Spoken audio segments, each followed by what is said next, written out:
music.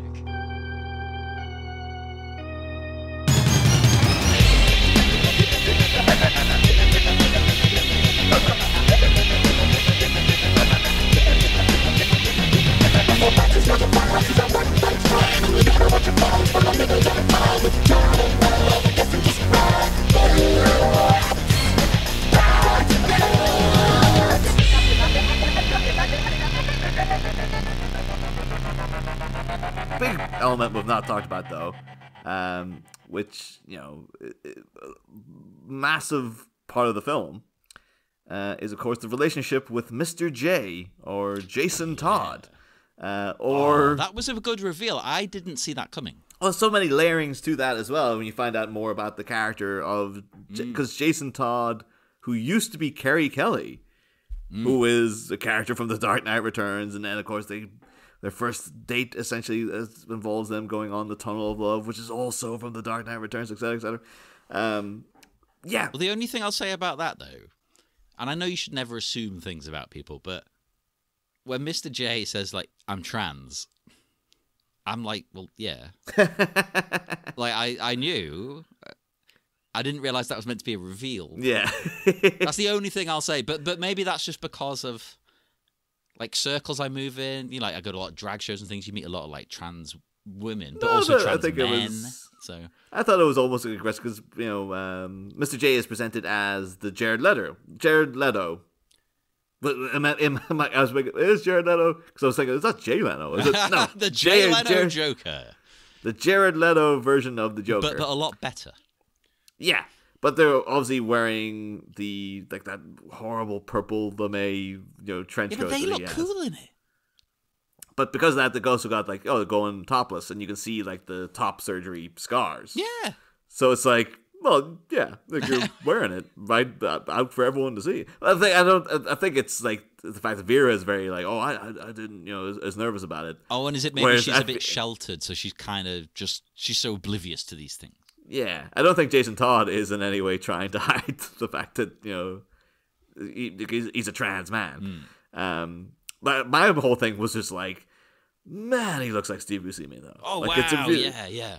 Because Steve Buscemi used to work. Steve Buscemi was in what was it called? It's been years since I've seen it. Back in his early career, he was on, or he was in. He played a gay character in a very LGBT friendly, 80s film, like low budget thing that was like, I think it was during the height of the AIDS crisis and everything as well. So it's just odd too. It's like, oh yeah, for a very LGBT friendly film, they also have like it's a guy who looks exactly like young Steve Buscemi. It was like, wow. Oh yeah, forget. But yeah, that's one of the ones that like, forget Buscemi's been around like a long. You kind of think of him emerging in the 90s, like, he was going for like 15 years before that, like. But, yeah, he's one of them who just for some reason blew up in the 90s. Yeah, I just it's just. To be fair, Tarantino. That's what happened to him. I don't know. You are right. It's the Tarantino effect. I mean, let's be honest. He kind of made Samuel L. Jackson blow up, even though he'd been in things before. No, it was 100%. It was I think it was Jungle Fever and Pulp Fiction, that twofer. Because I think like you forget like no time would occur before between Goodfellas, where Samuel L. Jackson's in it for like 6 seconds. And then Pulp Fiction, where it's just like, this guy's like the biggest star in the world now. That kind of thing. And the thing is, Jungle Fever is big acclaimed, performance in a Spike Lee movie. And then Pulp Fiction. It's just like, there you go. Now that's you set for life then. Well, he has been. Yeah. Oh, 100%. I don't think without Reservoir Dogs, we would have the Buscemi we have today. No, you're right. You're absolutely right. Like, I love everything he does after. But would he have got those roles? No, I don't think so. No. And that's not a knock on his talent. I think he's on the Coens' radar because he's in Barton Fink. I'm pretty sure he's in Barton Fink. The Coens have always been their own weird beast, though. Like they can utilize big stars, but then some other people they put in their movies, like, well, yeah, they're great in this, but they're never going to like transfer to other. A bit like David Lynch, Like people in David Lynch movies are fantastic, but are they going to pivot into other work? Not always. Because he did make Naomi Watts a star. But no, because Buscemi's in Miller's Crossing for like 6 seconds. And then, like, you know, within 10 years, he's like the star of Fargo. But would he have been promoted to star of Fargo? And then, also, now this guy's a bankable known actor. And, you know, if he's still been Miller's Cross, he could have been in another world. Steve Buscemi could have been in Fargo, but he might have been playing like some guy you see for two seconds in the background or something. But anyway, let's get all, you know, bogged down and all that. But yeah, we kind of alluded to it before, but it's a very interesting, almost sort of like refreshing portrayal of their relationship, in that, like, I think a lot of Hollywood media, because they, for all the best intentions, they want to be like present as allies. And so, you know, trans romances, things like that, are just portrayed as being like innocent and innocuous and just like the best thing ever, etc., etc. Yes. But this movie portrays it in a much more human fashion, where no, you can be in a trans relationship and it can be abusive, you know, and it can be, and that's not to say that all trans relationships are abusive. It's just that, like any relationship between any humans, there are layers to people. Yeah, and I, in a way, you know, there might be a more of a likelihood in a sense, because like Mr. J's like this because he's been through so much like stuff that's messed him up. Oh yeah, which isn't excusing the way he acts, but it's, you know, he's had all this horrible trauma that's now kind of influencing the way he treats other people. Which is, you see, actually, it's quite interesting, the list of warning signs about a narcissist. Yeah. Because I quite connected with the second one, because I've experienced this with people. You know, it's about people who make sure that you know that their trauma is more important than yours. They always one-up you. Oh, well, at least, you know, you had that. I had this. And it's like, okay, well, we're not talking about that. It's also like, because Jason Todd's trauma is what people have kind of been joking about in the Batman-Robin dynamic for years. It's just like, oh, isn't it messed up to make a kid do all this? Like, that kind of thing. But then taken to, like, extreme degrees. Like, you know, it's to then be like, oh, so it turned from child endangerment into just full-on, you know, abuse, basically, as well. Well, they seem to imply that, you know, once he was transitioning, I think Bruce liked it more than prior. I think it made him go, okay. Yeah. It's and then you know, in that way, that tie back into the whole Frederick Wortham, the corruption of the innocent, all the stuff that was like, you know, the nearly destroyed the comics back in the 50s and 60s, because they kept saying Batman and Robin in particular were like, this is a very homosexual couple. It is, a man and this young boy and stuff like that. Like, so it's an interesting sort of addendum to add that on as culture progresses, to be like, oh, so and then this is a new spin on it within a text that's very like loving of the Batman mythos, but also very critical of Batman himself in many ways. Yeah, Batman in this, he's peculiar. That's all I'm going to say. There's something very strange about him. I'm not sure. He's not one of my favorite parts of it. I don't quite understand what they're necessarily doing with him. And the voice actor's a bit unusual. Like, he sounds a bit like John Waters or something. I don't know. And he's got a mustache. I like to think they added the mustache as a way of getting around, like, it was almost like taking the piss out of like legal proceedings. It's not Batman. Like, it's not Batman. He's got a mustache. it's pretty blatantly. No. He's got a mustache. It's a completely different character, even though you keep calling him Batman. Yeah, they call him Bruce. You know, they go the whole hog. I'm surprised Vera got away with a lot of this. Oh, 100%. Well, she almost didn't, to be honest. Yeah. As he's just portrayed, you know, I think it's called him like a warlord at one point, and it's like, you know, all the harsh criticisms of Batman are landed by people who are just like, well, again, I feel Vera knows the material so well, because in the end, when she's like, her and Mix Piddly, I'm glad you can say it, because I can't. When they're like changing reality, she comes out of a whole thing about like, oh, so, you know, Batman should be kind, etc., etc. And that's kind of like, of course, then the joke being that, like, oh, the Penguin becomes Batman because the Penguin in this is just a good guy. No. He becomes Batgwin. Batgwin. Which, again, the first time I saw that, I was like, Batgwin, that's dumb. And then the second time I watched the movie, I'm there going, Batgwin. But I think also, like, you can... Because they also, as well, specifically target Frank Miller and his version of Batman. Oh, yeah. But the idea of, like, oh, Batman should be kind, et cetera, et cetera. So it's like, well, yeah, the best versions of it, like Adam West, of course, coming up. But even, of course, then we've mentioned in recent seasons of, like, oh, Kevin Conroy's version of Batman is very kind. He's very understanding, very empathetic towards his criminals, et cetera, et cetera. Yeah. Not in Batman Beyond, because he's a broken husk of a man in that. That's an exception. Yeah, in BTAS, one of the most notable things is that he's always kind of got, like, amongst all the dark, brooding cynicism, there is a real hope for, like, no, people are going to get better, and the system will inevitably work, and, you know, these criminals can be rehabilitated. And, like, you know, of course, when Harley gets out of Arkham at one point, he shakes her hands, is like, good luck, I hope for the best, and all this kind of stuff.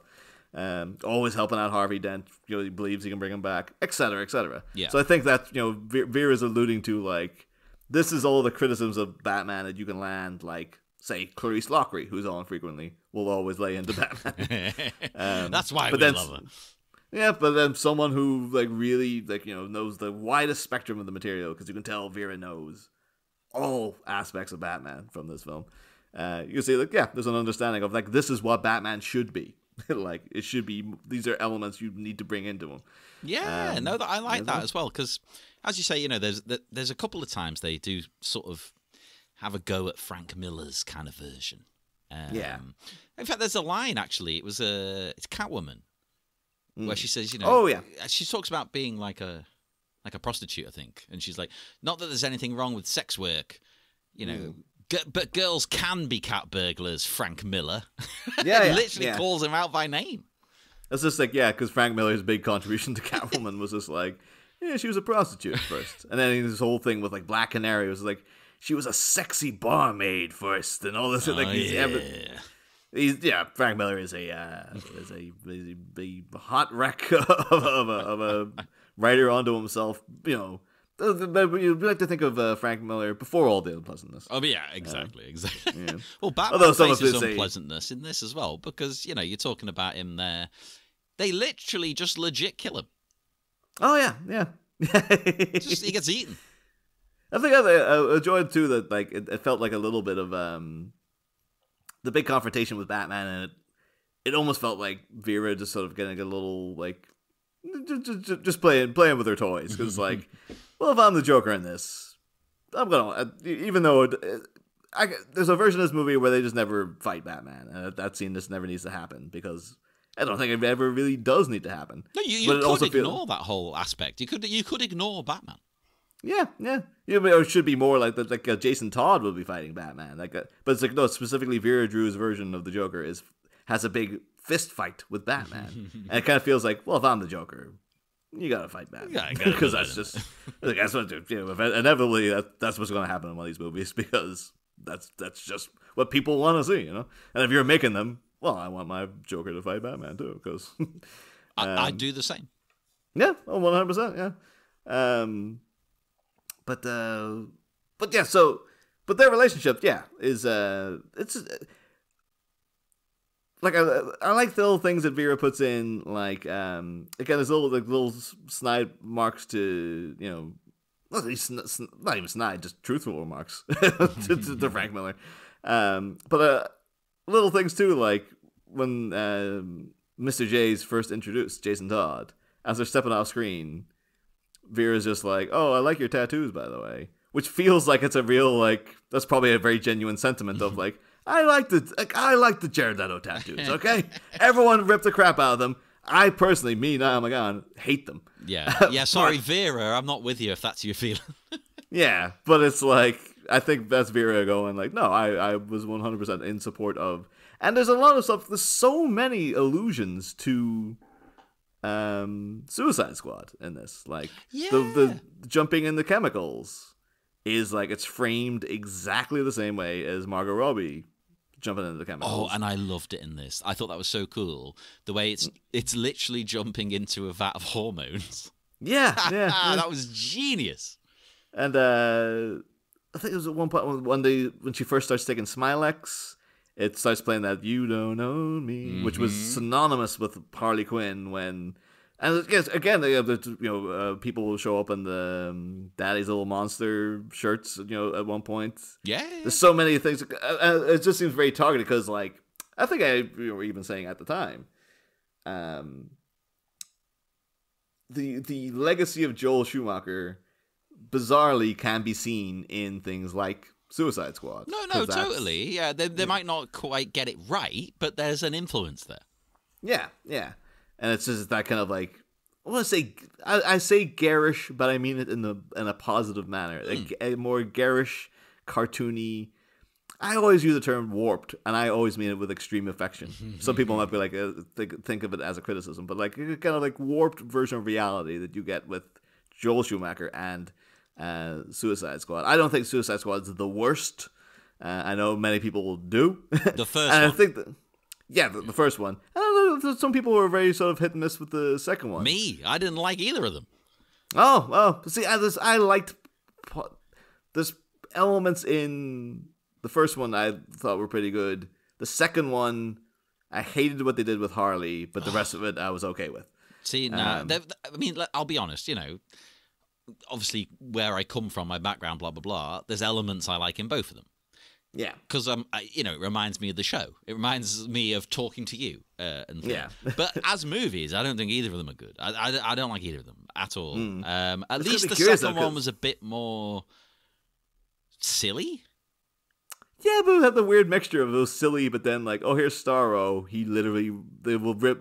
People are getting their faces ripped off. Yeah, but Starro, the concept of Starro is silly.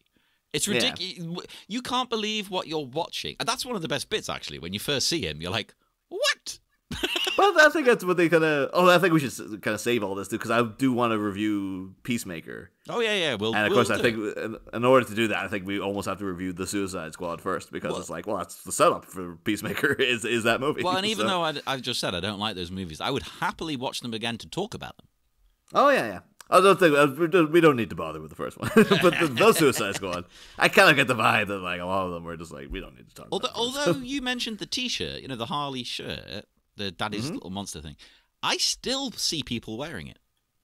I think that version of Harley is iconic to people. Yeah. So many people are like that is just what Harley Quinn is. Like so many people are just like. And the fact that the Lady Gaga version, which seemed like upon the announcement, even though I'm just like, Lady Gaga does not suit that role. She is a Poison Ivy through and through. When it came, Ozzy came and went. I'm enjoying actually seeing that. What's that song she's got out at the minute? Like she's got a couple. Abracadabra?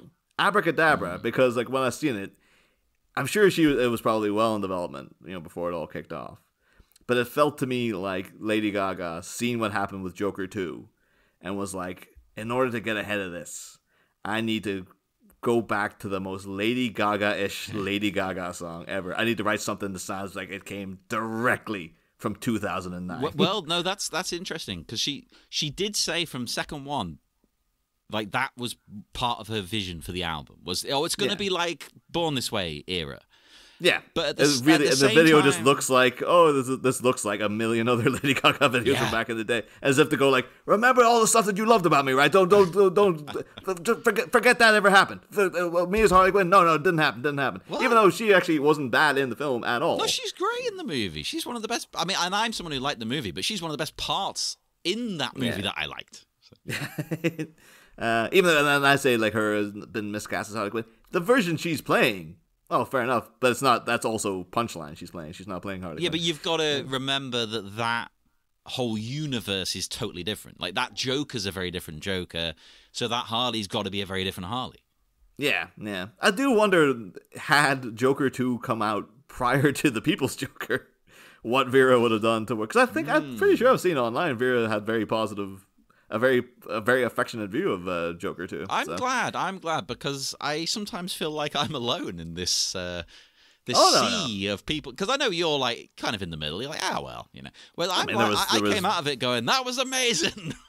Well, there's several prominent critics put it in their top 10 of the year. Like John Waters put it as one of his favorite films of the year. Yeah, So well, you know, but plenty. There was a massive backlash, but there was many people going like, "No, this is great." I know, but among like, not to say critics aren't real people, but you know what I mean. Among the general populace. Well, I think there's a lot of people. I'll get sidetrack into a Joker 2 review. I think a lot of it is just like incompetently made in that like it's cobbled together because it's just like, why is it a musical? Because Joaquin Phoenix said he had a dream where he thought it should be a musical. But I kind of love that because that's sort of the way that Joker's mind works. Yeah, but then you watch it. Like, is it good as a musical? No. Does it? Are the songs memorable? No. No, are the musical not. sequences? Not, no. Yeah. Are any of the song and dance sequences memorable? No. Like the most memorable parts are all the stuff with the court case, and that's the stuff where it's like, yeah, they're getting into like that feels like it's thematically cohesive because it's making a statement. Them then going, oh, it's also a musical is just very like, yeah, no, that's an idea, right? And it's just like, could you? Again, and having the things like, you've got Lady Gaga there, have her write a musical for you. No, that is my only thing. As much as I loved it, I gave it 4.5 stars out of 5. That's how much I loved it. I do think it would have got that extra half a star if they just went, Gaga, could you like write all the songs? Oh yeah, because she not, you know, she's not just a pop singer. She understands like musicals and theater and stuff. But and also too, like, I don't think it's been 100% confirmed, but from what I've heard is that like at the ending, it was her who was supposed to kill him on the steps. That makes sense. And then that was the point they blinked, where they're like, you can't do that. And I feel like that would have been great. I think that would have been really good. It's like, dude, it's like, you know, Warner Brothers, whoever it was, who was just like, no, you can't do that. It's like, look at the rest of the movie. Like, if you think changing that one thing is going to save this with people, like with the outraged fans, no, it's not. Just go ahead and just go the whole hog and have her kill him. Well, as well. Plus, Like, I feel like a lot of the people who've complained, those people would actually have preferred this. No, they wouldn't. No. They all complained about how it ended anyway. Oh, this random guy kills him and becomes the Joker. They all hated that. But I think that one felt like they were trying to be like, the filmmakers were trying to be like, well, that guy's the real Joker, so it's okay because the real Joker killed him. So, but then having like, if you present it, it's just like, well, in this reality, Joaquin Phoenix, Arthur Fleck, was the real Joker, and Harley Quinn killed him, and he was just a sad loser. I think that'd be great. Personally, ignoring all these chuds, I think that would be good. Oh no, I think it would be a more cohesive film if they just stuck to their guns. And that one weird kind of like little sort of like olive branch, which again, as you said, nobody liked. No, they didn't like it. But he dies, but it's that guy's the real Joker though, right? So all this Batman stuff's also coming. It's a bit like, nah, man, you ain't making anybody happy with that. Well, to pivot Joker back to this, yes. I mean, obviously there's a musical number. We talked about that, but which we'll go into a little bit more. But there's another reference that I quite liked. Well, I'm assuming it's a reference. It's, towards the end of the movie-ish. It's where Joker starts dancing to essentially Party Man on the stairs. Like, not only was that a cool reference, oh, look, the stairs. But that fake Party Man is amazing. That also feels like if you're already dicing in dodgy legal territory, taking on the Prince estate is like. I'm surprised they're not the one. Like, if Prince himself was alive, that might you think it's like, oh no, we wouldn't be talking about the People's Joker. Like, that would have been destroyed. Probably not. I mean, but it's so good though. There's even a lyric in the background going, "What's your name and pronouns?" There's another song too. I think it's when she first dons the Joker apparel. I've written all the lyrics down. Looking like a slut, acting like a bitch. No, I've got it written down. Acting like a slut, looking like a bitch. I am not like other girls. I have a dick. 100% could be by Alaska, the drag queen. That's like all of her songs are like that. Well, I'm sure it probably was commissioned from like a drag artist or something. Like, yeah, that's the thing, because there's so much to get into all the details of this would be like, because literally over 100 different artists were commissioned to work on this. That's the only thing that baffles me, and not in a bad way. It's just, it feels very, despite being chaotic and punky and like, you know, all over the place, it still feels like, oh yeah, but this is one person's vision. Oh yeah. I don't feel like, yeah, it's just a grand old. I'm sure everything that was presented, Vera was just like, well, I have to approve it, you know, like it has to fit in with the kind of like my vibe, and you're free to do whatever you want, but like if it's against sort of my aesthetic, the aesthetic that I want to see, and also my values, I guess, you know, my messaging, then it's gonna get so yeah. You know, it does feel like a cohesive piece, because even though there's so many different people working on it, it's like, yeah, but you know, it's all under one captain, basically. So well, yeah, that's why I said to you off mic, I actually would like to see Vera with like a bigger budget. I don't mean like a big Hollywood AAA blockbuster budget, but I just mean, imagine this style with like, I don't know, 5 times, 10 times the budget. Yeah. Like, wow. Oh yeah. Wow. I'm hoping too, like with the reception that it's got, that's what we'll be seeing for the next movie. It'll be like, no, those was, you know, some, and then usually what happens is the second movie will be bigger budget, won't, you know, it'll bomb with critics or then audiences, and then, you know, Vera will go back and make something a little lower budget again, and then sort of find a steady footing, and then like in 10 years time everyone will be like, that second movie was great, didn't it? Wait, what are you talking about? Well, I mean, you know, I've got my other podcast about Hedwig, you know, John Cameron Mitchell's follow-up. How I've struggled for years, like, do I talk about it on the show? Because it's called Short Buzz, and it's mostly just porn. Like, there's just people having sex, and it's literally like, it's actual sex, and you see everything. And even John Cameron Mitchell is like, I'm eating out a woman. He's like, yeah, he's like, I'm a gay man, but I'm eating out a woman for the movie. And it's like, okay. I can imagine him just going full tilt Dennis Reynolds and just like, and we show it. Oh, they do. They show everything. Again, too, like, you know, so I remember, Vincent Gallo getting like the brown bunny getting like, oh, Chloe Sevigny to like suck him off on camera and stuff, and like, got his arse ripped out of him for that. To be fair though, getting rid of Vincent Gallo is just a service that the world needs anyway, because he's horrible man. But plus, you know, I'm not a prude, but if I want to watch something like that, I can put something else on, so to speak. You know, there's other avenues for that kind of material. Well, because you know, there's always that type of thing where, you know, Stanley Kubrick infamously wanted to make a big budget porn film. Yeah, like, one of the things he wanted to put together, and so it's like, well, how much? It gets into all like the ethics of putting eroticized scenes in the middle of a film and stuff like that, and it's you know, for the People's Joker, as much as it deals with sexuality, there's no, well, I think the overt sex scene is an animation. Yeah, and that's weirdly, like, even though it's a sex scene, it's really sort of moving. Yeah. That's the, again, though, their relationship. Well, that's what I think, like, Vera's actually really, really good at actually portraying and fleshing out characters, because Jason Todd, for several scenes of the film, comes across like, oh, so this is the villain of the piece. But also then when you're introduced to what happened with, you know, Batman. Yeah. And then towards the end, too, it feels like, no, it's presenting like, oh, well, Jason's been through some stuff. And then at the end, is supportive of Vera. And they do have a sort of affection towards each other, even towards the end. And it's like, he's not all bad. He's just a flawed human being. Yeah, I liked that. That was really sweet, I thought.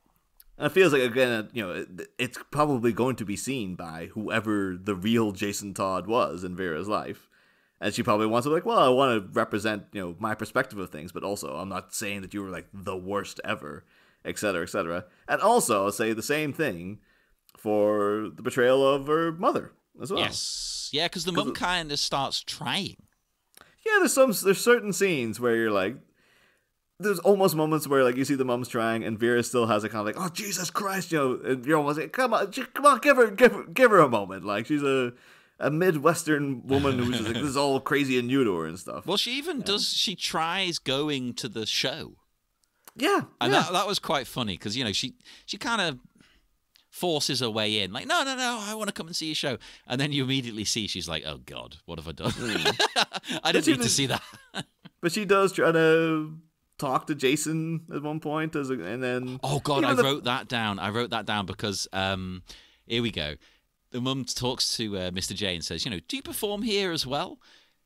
And he says, every now and then. I also do online anarchy, chaos podcasting, stuff like that. Yeah. And I was like, sublime.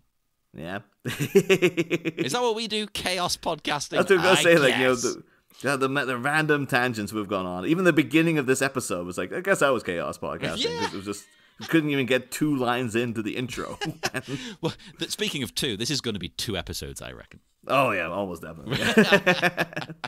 Well, I suppose now we probably should maybe potentially think about like starting to wind down, because it's like this could go on. This is the type of film, if we hadn't covered so much like Joker media already, could easily be broken down into a minute by minute film, because there's so much going on. Oh, there's so much, and every moment, every frame is set up to be like, it's all brimming with stuff that's either callbacks of Batman material, some very deep Batman lore, references to other films, or just stylistic choices that are not references to other things, but are just interesting takes in and among of themselves, as original entities. It's just, it's a really, again, it's one of those things like, of course we had the writer director on the show.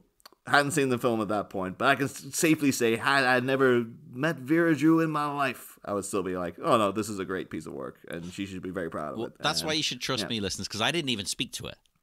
So, but you also represent Batman, so you can't true, be like, and it is the only episode of the show I've ever listened to, because I had to miss it. But still, I'm a step removed, and I'm telling you the same as Niall. I've got a couple of just lines written down that I liked. I might as well. Oh no, go right ahead. The most of them are actually quite moving rather than funny. That's why I didn't bring them up, because obviously we're a bit light-hearted. That's our sort of show. But like, there's a few lines that I found quite relatable, and I think quite a lot of people will as well. There's a bit where it says, do you cry all night? And it's like, not every night. It's like, oh, well, what else we got? Oh, the mother as well, saying about her moving out. Gotham City is nothing but neon biker gangs, leather freaks, and cross-dressers. And I was just like, hell yeah, that sounds great. That sounds amazing. And also neon biker gangs. Oh, yeah. We've been there. We know what that's talking about. We have set up shop in Schumacherville for some time. But what I loved about that scene in particular, too, is that you could tell, this is set in like 2005, because Vera came in basically dressed as Jared Way. Yeah. From the Black Parade era. And you're just like, oh, I know this person. Everyone's met that person, I think. Yeah, I wasn't that person, but I was the type of person that I might have been like, I would like to think I was like their Penguin. Like I was never a My Chemical Romance fan, but I hung out with My Chemical Romance fans. Yeah, you were the supporter, Yeah. I think Kevin Smith, the Penguin, in many ways, in his styling, I think he's based a little bit on Kevin Smith. Oh, I could see that. His clothes are kind of... Doesn't he wear some cut-off shorts at one point? Not cut-offs, like 3/4 length kind of. Yeah, the jorts. Kevin Smith's infamous jorts. And he's always got the blazer with badges on, which is a thing I wear all the time. But Kevin Smith's always... He goes through phases. We always tell like the era of Kevin Smith by like he'll be wearing, it was just wearing the Silent Bob coat for years. Then he went through this period where he's wearing this like hideous blue and orange hockey jersey. Oh, I remember that. Yeah, I wasn't a fan of that one. Yeah, and then he went, and then now he's in this like he always has the backwards baseball cap on, but he's usually always wearing this like again too. I feel a bit for him because this guy's lost a drastic amount of weight, and I don't think he updated his wardrobe accordingly because he'd always wear, or unless it was a psychological thing, but he'd always wear this very oversized kind of pink jacket. Oh, you know what? No, that's what it'll be. It'll be because he lost so much weight, and it's not even necessarily he didn't update the wardrobe as well. It'll be he's still got like a lingering self-consciousness.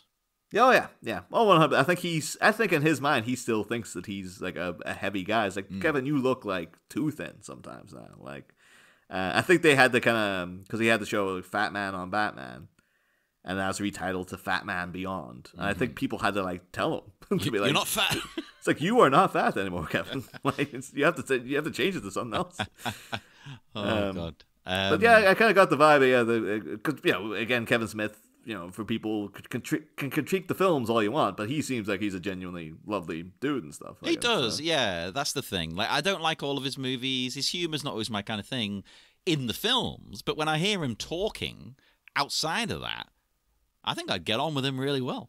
Oh yeah. No, he just seems like he's a genuine. He's got a thing where now like you can tell.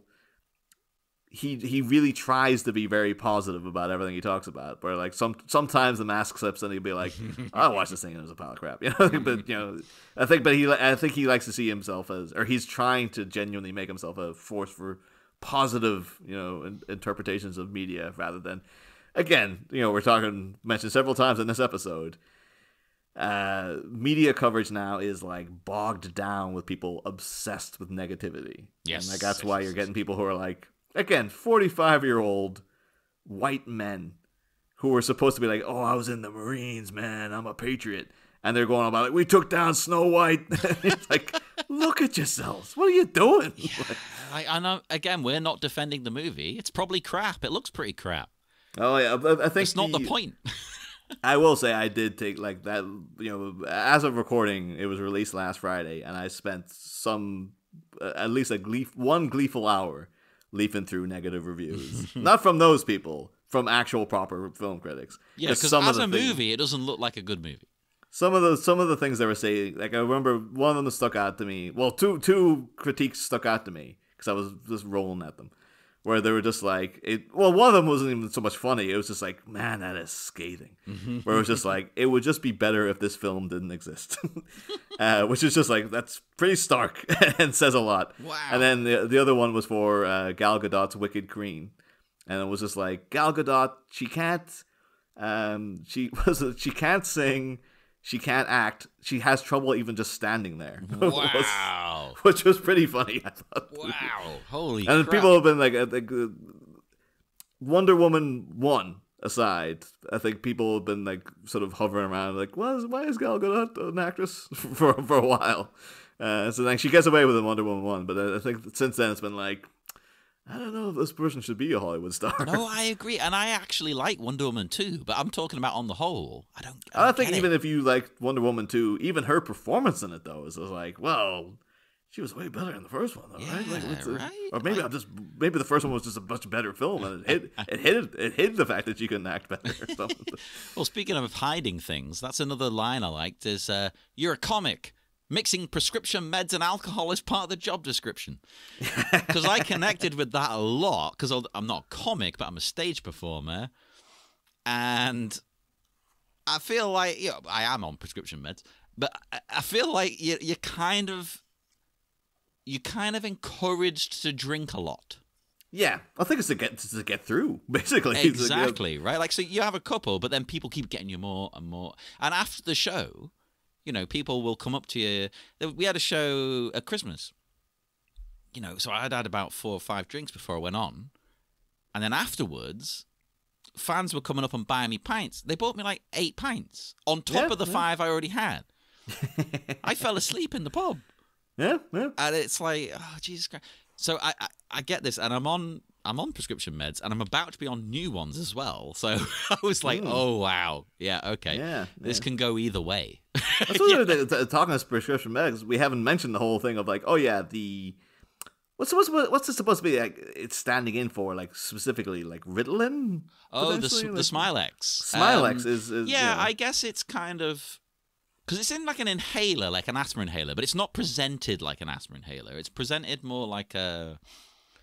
Well, it's more like a kind of antidepressant. Yeah, it's like a sertraline or something like that. Yeah, like sertraline, half sertraline, half ADHD meds. Like an amphetamine.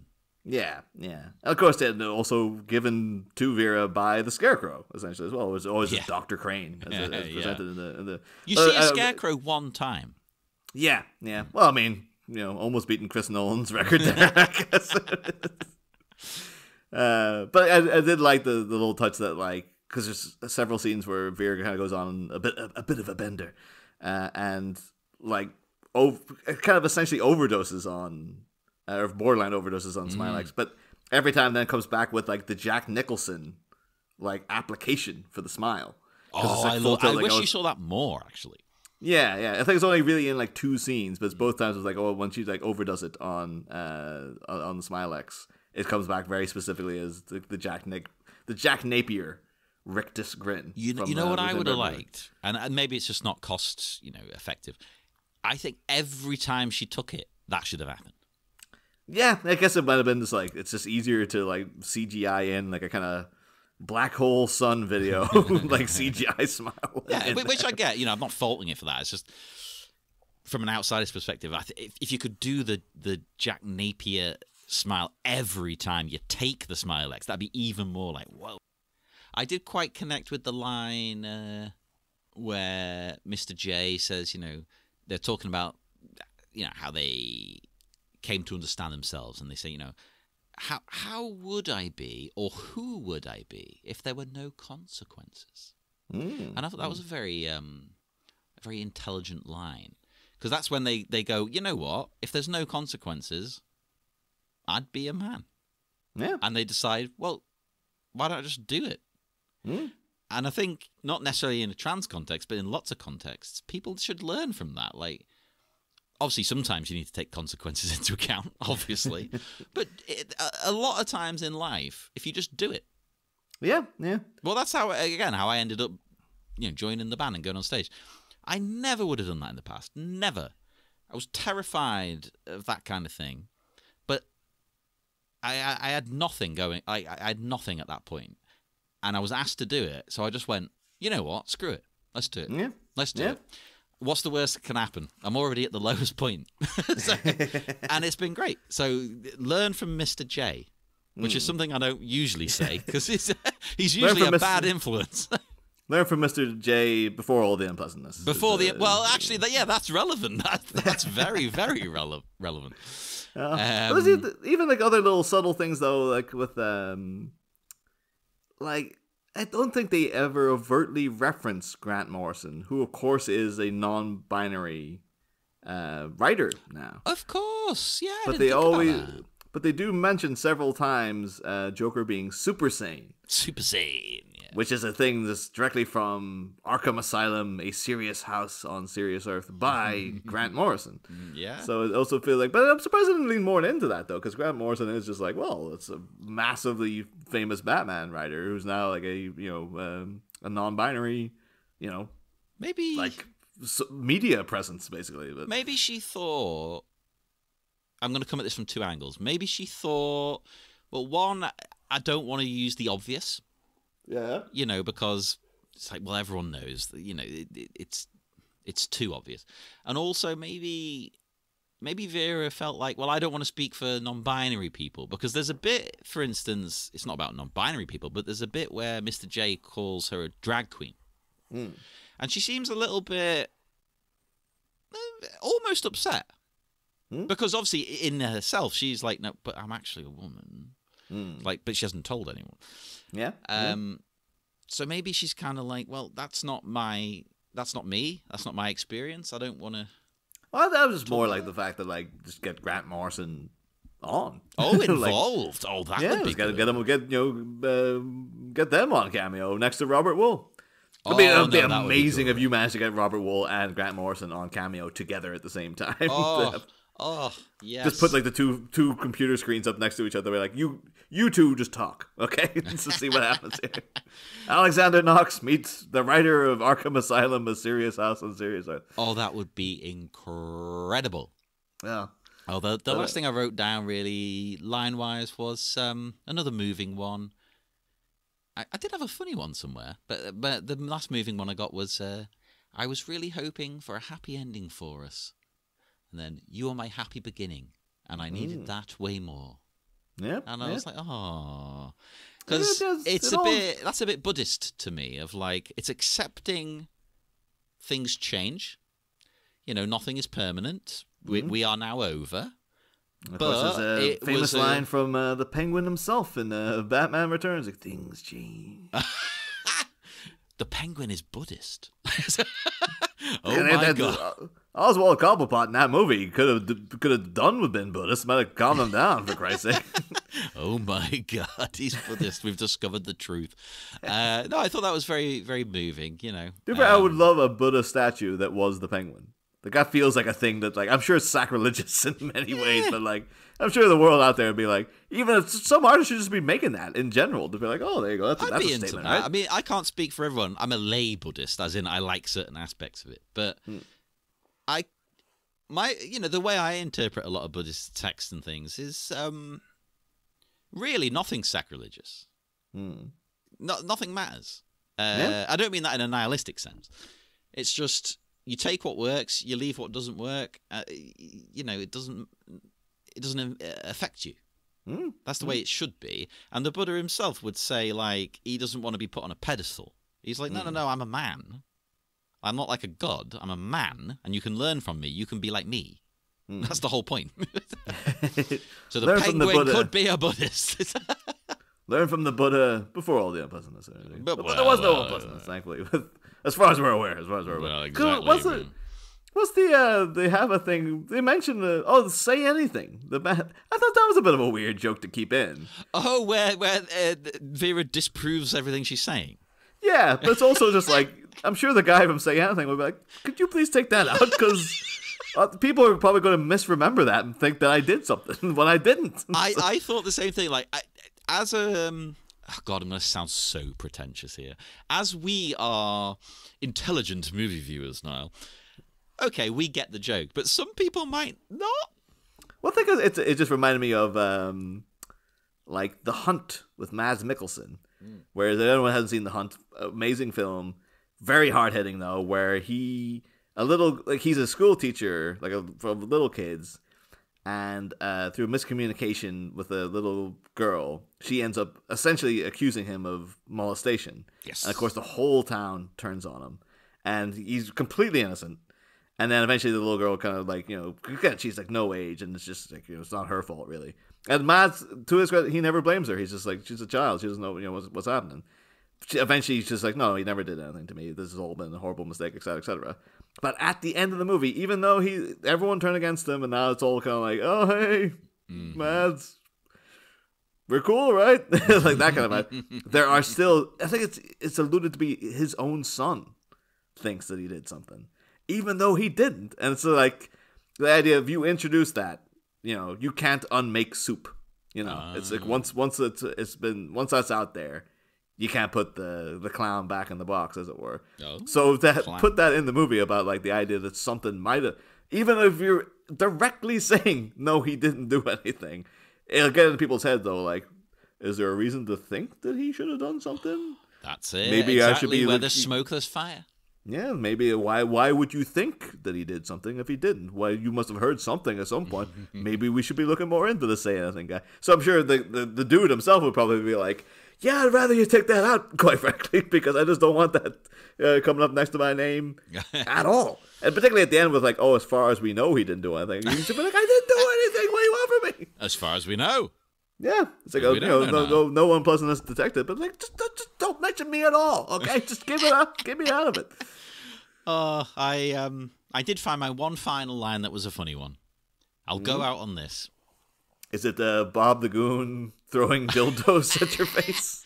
I mean, this is the problem. There's about 500 lines we could come out with. Oh yeah. But yeah. I specifically wrote down, and you'll know why. What could be more romantic than radioactive Soviets?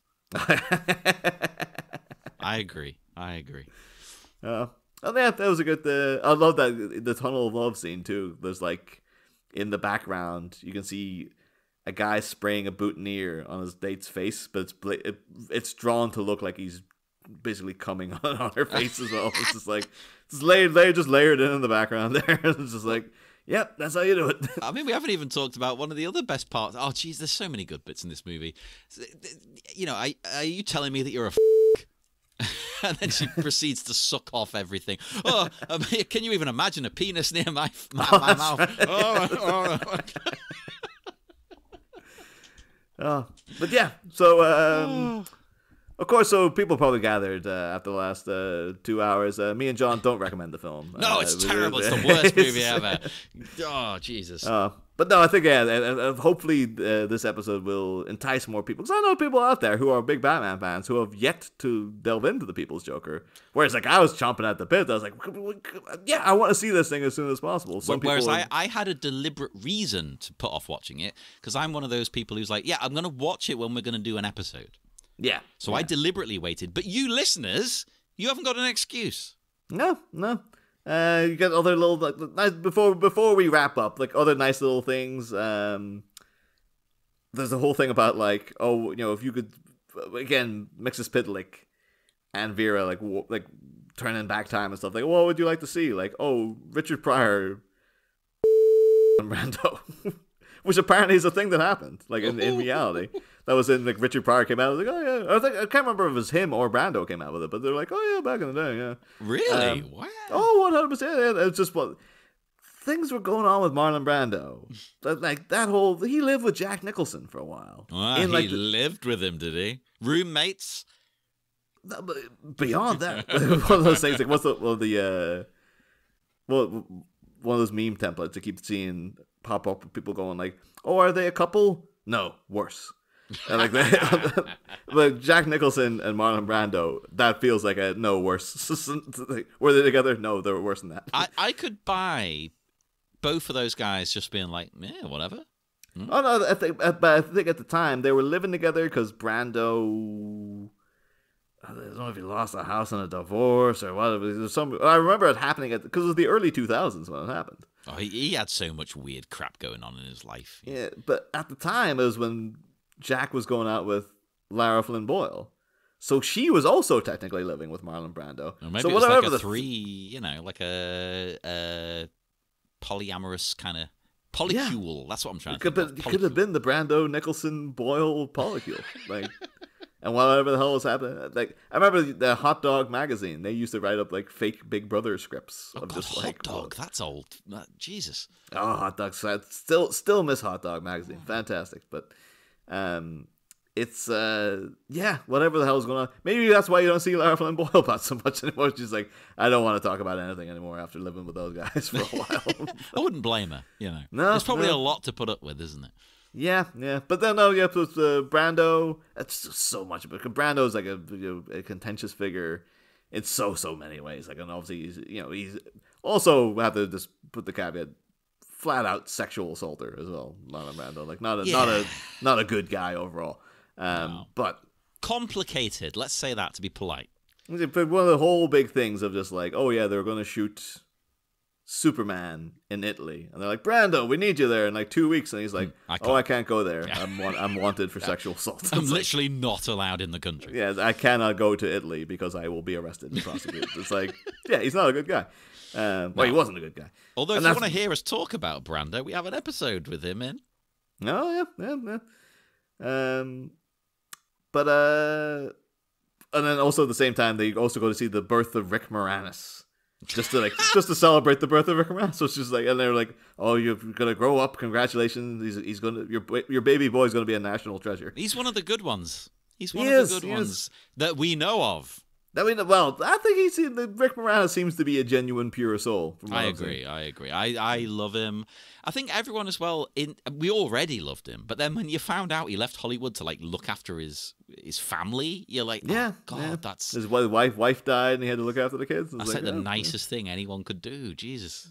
I seen him. He actually popped up for an interview the other day. I saw this. I was so excited. I'm like, oh my God, is he back? Yeah, and just seeing him too. He's like, oh, he looks great, because you just hadn't seen him in so long. You're like, oh, maybe he's like a little, like, a very old man now. And I assumed he'd put on like 800 pounds or something. Yeah, he just kind of looks like Rick Moranis now with a little bit more gray hair. Really, he looked good. Yeah, I thought he was looking. I think that's why I was really enthused. Like, he's back, baby, because I'm like, he's in movie shape. He protect he attack, but more importantly, he back. He back. Make a meme of that, Niall. Meme it. We need someone, man in the booth, like Joe Rogan as that guy. Oh, yeah. I have never listened to his show. There's memes about it, though. Yeah. He's got a guy. He's like, get that up on the screen or whatever. Well, that's the thing with just Conan O'Brien had Andy Richter, right? And there's always there's someone always to the side. Basically. Like it was the Larry Sanders Show. It was Jeffrey Tambor before all the unpleasantness. Oh God. Now the last thing I just wanted to say, I alluded to before. I have to actually properly check, but like I don't know if Vera is. I'm sure Vera is aware of this, but like they do have a representation of the DC villain Anarchy in this.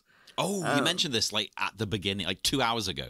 Yeah, and Anarchy was a big villain like way back in the 90s, and like I think, oh wait, no, I think Anarchy was in Beware the Batman. Oh, there was a short-lived CGI Batman cartoon that came out like after The Dark Knight Rises. Wasn't very good. I could imagine Anarchy like having some kind of a presence in a Suicide Squad kind of thing. Well, it feels like the Anarchy was definitely in Arkham Origins, the game.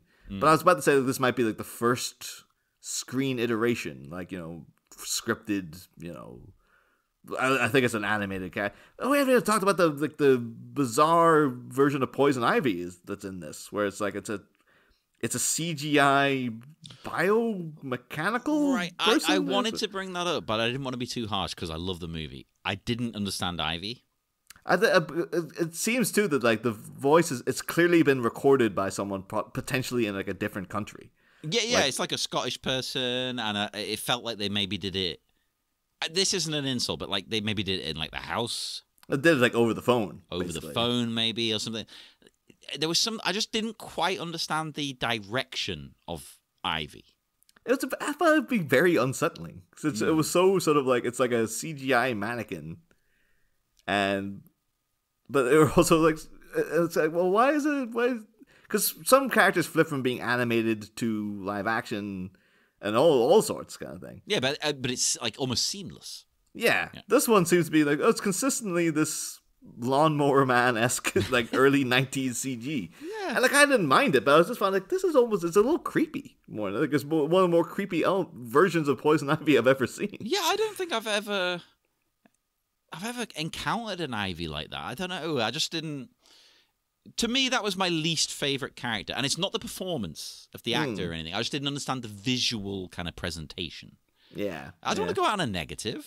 This movie was amazing. yeah. I was gonna find something good to. I've got so many notes you can just flip through. We'll land on something positive. This is the thing. We could make this episode 8 hours. Yeah. Well, that's why I think listeners, you'll probably know this by the time you see it. I think this will be 2 episodes. Oh no, definitely be 2 episodes. Yeah. Plus, it'll be just a nice little treat because we've been on hiatus, but we've also just been like not releasing episodes for a while. So like a nice big extended episode should hopefully. Yeah. And we already got another episode planned to come very soon as well. So. Imminently, and also get on the Patreon. There's loads of good stuff on the Patreon. Oh, there's tons of stuff on the Patreon. But So just wanted interpretations of some of the other characters. You had that really weird. I'm sure he must be an actual corporate logo, Killer Croc. Oh, like that was really strange. Good strange, though. Yeah, it felt like this must have been like, that was like the mascot for like a chocolate bar or something. Like, it was very like, it's odd that he looks like a little kid's character, but potentially it's because like, no, that is, because then directly after him is like the Mad Hatter. And that's, again, you're taking on Warner Brothers. And then like, let's just put in the Disney version of the Mad Hatter. Yeah. Directly. As if going like, it could have been Warner Brothers were like, oh yeah, go ahead and release it then. And then Disney are like, you did what? It's like, no, we will shut you down. Like this is, you cannot have our version of the Mad Hatter in there. Not any way, not no way, not no how. But yeah, so I just enjoyed that then though. Just like it's a silly, obvious joke to have the Mad Hatter just be the one from Alice in Wonderland. Loved it. But like, that is what he is. It's that's one, I'll say. James Gunn will do Mr. Mxyzptlk. I don't know. I still don't believe we'll ever get a Mad Hatter as prominent as he is in the cartoons and comics. Because it's just a thing to sell to the public. It's like, it's Batman versus like a guy who thinks he's the guy from Alice in Wonderland. Yeah, like it makes sense to people who've read the comics and blah blah blah, but see it from like a general film goer, you know, a moviegoer's perspective, you'd see that and be like, what? Yeah. You'd just be confused. You're like, is it a crossover? Like, particularly now we're in the age of multiverse movies, and people are like, is this like the Flash or the freaking Deadpool versus Wolverine now? Or it's like, well, this is the Mad Hatter. Like, what is this? You know, and I just don't understand what spin you'd put on it, because you know, never say never. We got a fantastic Riddler lately that was done very seriously and very down to earth and whatnot. But how would you do this? This is another level. The Riddler makes kind of sense because you could just do him like a Zodiac kind of thing, or you could, you know, do him like you're doing this, where he looks exactly like the kind of guy who would tell you a riddle. You know, how's that meme about Paul Dano though? See the picture of him like, look at this guy, look at this asshole. You can tell he's itching to tell you a riddle. Look at that face. Same with this guy. It's perfect. But like the Mad Hatter, what do you do? They just in Arkham Origins, they just flat out made him a pedophile. Like that was their version of it, and I was just like, that's like. We're not gonna have Robert Pattinson up against that. Like no one wants to see that. You know? No, wow. And I'm someone who likes dark, but that might be too much. Yeah, you know? No, that's into like Grant Morrison, you know, Arkham Asylum versions of the characters who are like, guess what? And you're like, whoa, man. There's still got to be at least an element of fun. Yeah. I think that's the crucial bit. No matter how serious and dark Batman gets, there's got to be one little spark of fun. Yeah, we had the Zodiac Riddler, but he was still in there going, no, and singing Ave Maria. At the end of that, everyone was like, oh no, he delivered. we got fun out of that guy. Yeah, exactly. You can't lose that. Even if it's really buried, there's got to be that little bit of fun in there. A little bit. Yeah. But anywho, I think we've had a lot of fun tonight. And I hope you've all had 3 hours worth of fun. So. Yeah, who gives a damn? We knew we could have done a whole season on this. Oh yeah. There's well, you could come back to this and like, let's just have an episode about the themes. Let's just have an episode about the different animators who worked on it. And you know, there's so much you could do with this. You know what, listeners? If you would like us to really delve deep on a specific aspect of this, let us know. Because we'll do it. Yeah. But we don't want to bore you with the same content over and over. So, if you want, and also tell us what aspect you would like us to delve into. And we could actually, you know, do like a whole, we can plan it out. Look, this was a bit more freeform, you know. Yeah. We could give it a go. Yeah. But yeah, do join us again soon. We'll have more hiatus stuff on the way imminently. And as usual, speak to us on Facebook at the Batminute Listeners Cave, on Instagram at, is it the Batminute? Yep, it's been that long since I've said it, Niall. I don't remember. And we haven't got a. Have we got an? Oh no, we do have an X still, but we don't check it, so don't bother. John, Twitter, please. Well, there you go. I've succumbed. No, don't. It's literally, it only exists now to contact certain people for guest spots. I think we almost might see it if you message us, but I don't know. It's almost to that. I think I've made contact with those people on other platforms now too. So it's like, might not even need it for that anymore. That's the thing. We do have a Blue Sky. If you've got Blue Sky, hit us up there. You know, we're on everything. So join us again soon for more. I can't think of anything funny. What's a line I can go out with on this? Oh, I know. Hang on. So join us again before all the unpleasantness. Join us again soon to see how we got these emotional scars. Hey, that'll do.